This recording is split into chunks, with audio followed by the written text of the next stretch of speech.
आप देख रहे हैं सूत्रकार समाचार।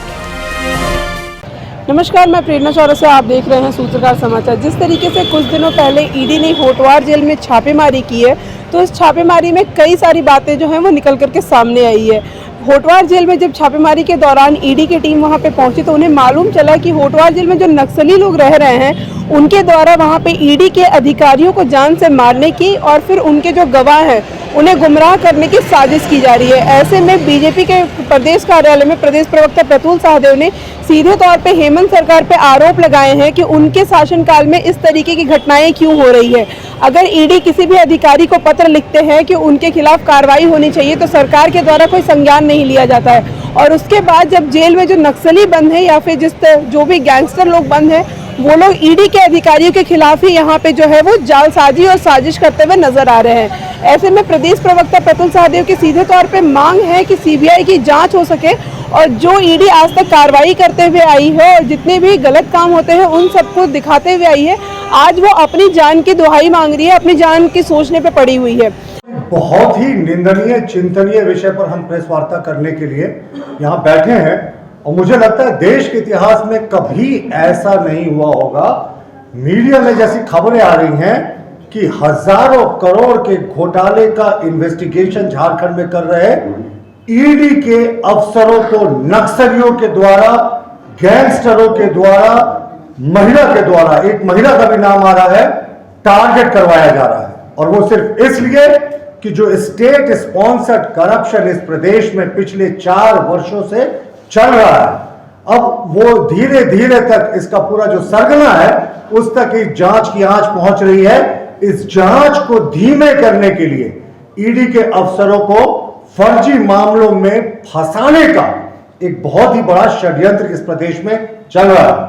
आप देखिए, हाल में तमाम मीडिया में ये खबरें आई कि एक बड़े दुर्दांत नक्सली, जो एक बड़े दुर्दांत नक्सली संगठन का प्रमुख है, उससे मदद मांगी गई, उससे बात की गई कि आप अपने सहयोगियों को ईडी के अफसरों के घर के बगल में रखवाने का कृपा करें, उससे फिर उसके बाद ईडी के अफसरों को हम टारगेट करेंगे।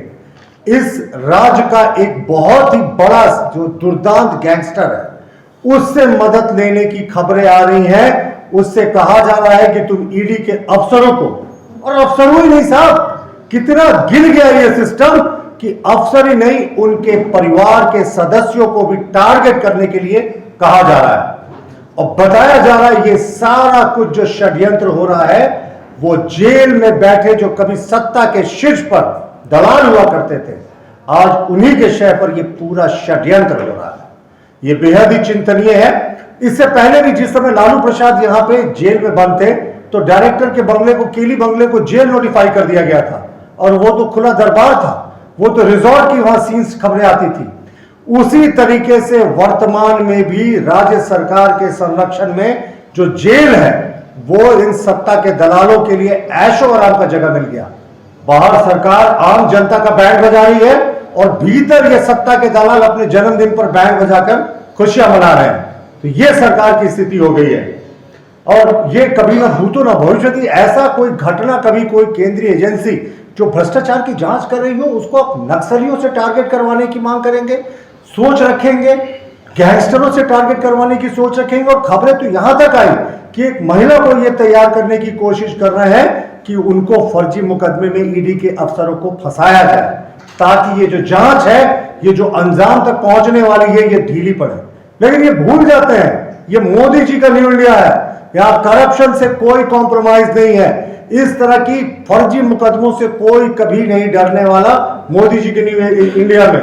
लेकिन ये कभी आज तक देश के इतिहास में नहीं हुआ कि जब करप्शन की जांच कर रहे एजेंसी के अफसरों को आप टारगेट बनवाएंगे, उनके ऊपर बड़ा हमला की साजिश रचेंगे, उनको एक महिला के द्वारा गलत आरोप लगवाने की आप सोच रखते होंगे। तो ये बहुत ही गंभीर और चिंतनीय मामला। और हम मानते हैं कि जब ये पूरी संवैधानिक मशीनरी कोलैप्स कर जाती है, पूरा संवैधानिक ढांचा कोलैप्स कर जाता है, जब ऐसा प्रतीत होता है कि सरकार जेल के बाहर से नहीं जेल के भीतर से चल रही है, तो ऐसी घटनाएं होती हैं। हम मानते हैं कि राज्य में पूरे तरीके से संवैधानिक मशीनरी कोलैप्स कर गई है। कई सीनियर अफसरों की चर्चाएं हो रही हैं कि कि वो जेल में बंद इन सत्ता के दलालों से रेगुलरली मिलते हैं, और जब उनका सीसीटीवी फुटेज जब्त किया जाता है तो उस समय जिस दौरान वो मिलते हैं वो सीसीटीवी फुटेज को नष्ट कर दिया जाता है।